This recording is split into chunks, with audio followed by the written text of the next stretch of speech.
It's already a challenge to be hard of hearing in a classroom environment, and then when you add masks, it's nearly impossible. Hi, Emmy. Can you tell me your name, introduce yourself, and also about yourself and your family a little bit? Hi, Natalia. Sure. Thanks for having me. My name's Emmy Stammel. I live in Massachusetts. I have a 10-year-old daughter who is hard of hearing, and I have a 9-month-old son. And what's it been like for your daughter this year in school? Are they still wearing masks? And what are the challenges, if any, that she's had while wearing masks? Yeah, unfortunately, they recently did reinstate the mask mandate. So 90% of the school year, she's been going to school in a sea of masked faces, which is detrimental to her on every level, as you might imagine. For the deaf and hard of hearing, masks are particularly injurious. So my daughter has struggled socially with understanding her peers, of course, and this was actually a new school for her this year, so she was also challenged with trying to make new friends while their faces were covered. And she, like most deaf or hard of hearing folks that I know, she relies on lip reading. And of course, we all rely on facial expression to feel connected and to make meaning out of what people are saying. And that's particularly true for my daughter. And so she's struggled to hear her teachers. It's already a challenge to be hard of hearing in a classroom environment. And then when you add masks, it's nearly impossible. So she comes home exhausted, and luckily she's a good-spirited kid and doing her best, but it's a huge burden to put on her, and in my opinion, on all children. How have the teachers reacted? Do they pull their masks down for her? How do they treat her? How do they help?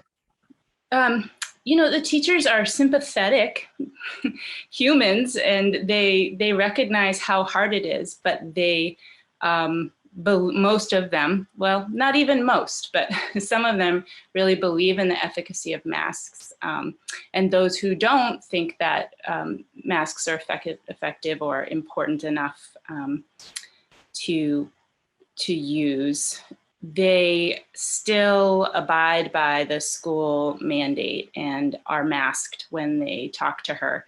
They do wear the clear window masks sometimes, which improve visible accessibility, although there are issues with that too, because the light refracts off the plastic and makes it sort of sometimes hard to see. Some of them fog up as well. But the problem with the clear masks is that they distort sound even further.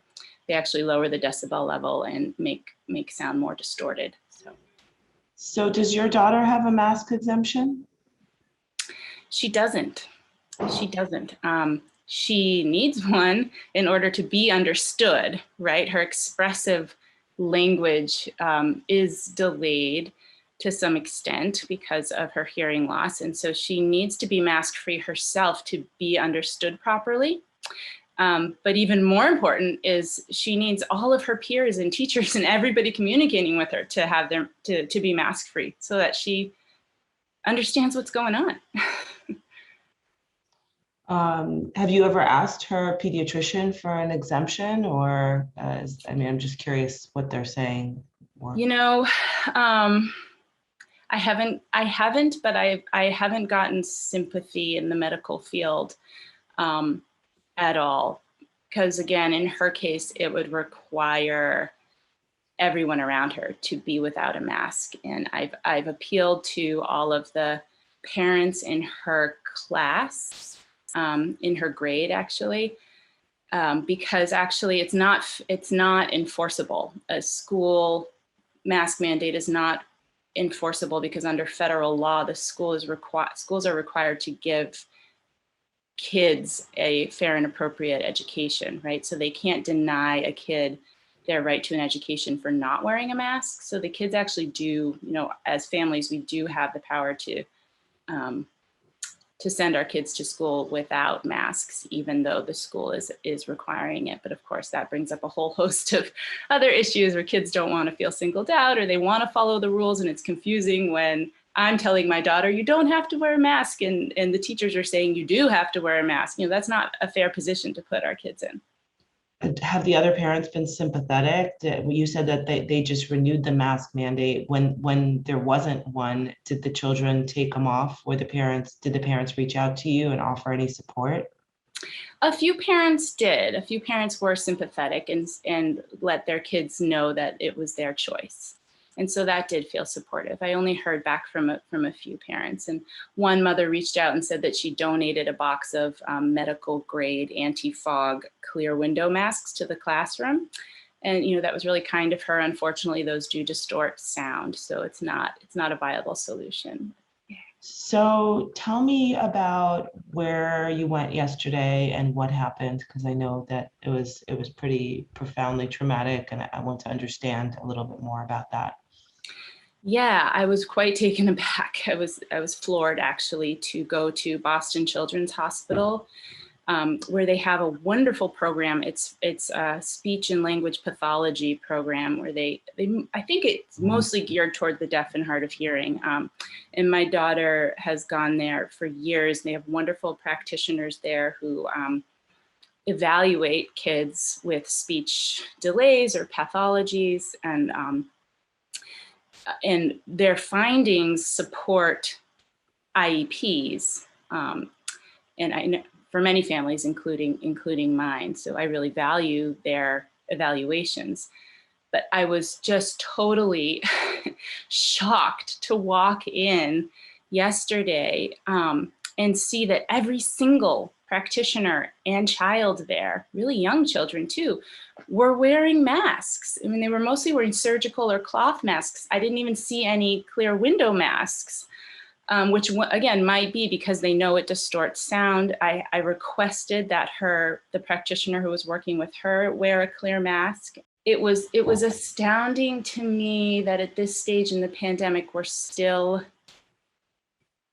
doing this to our children, that experts, really the experts, the top people in the field of speech and language pathology, treating that and you know, supporting deaf and hard of hearing children, that they would be abiding by a policy that puts kids at such a huge disadvantage. And I don't even understand how the results of the evaluation can be valid when they're evaluating receptive and expressive speech, among other things, while they're wearing a mask, and the kids that they're evaluating are wearing masks, which just changes everything about the interaction. Not, you know, it was mind-boggling to me and infuriating, frustrating.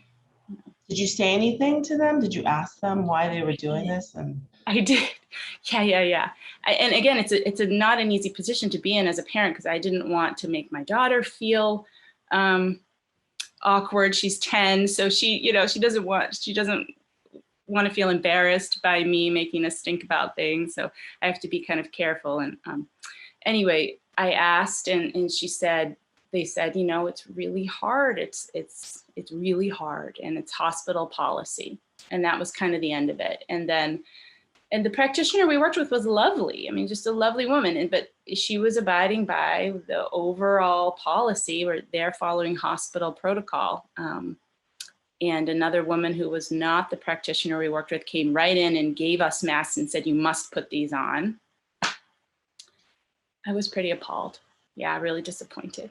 did your daughter say anything? Did she have any questions, or, like, you know, what are her thoughts on everything that's happening yesterday too? So I have to say that the COVID interventions over the last 3 years have, you know, not only school closures, but the social distancing and the masking have increased my daughter's shyness and sort of tendency to recoil from difficult questions across the board. And so getting her to articulate kind of how she feels about masking is really hard. I think it's confusing for her.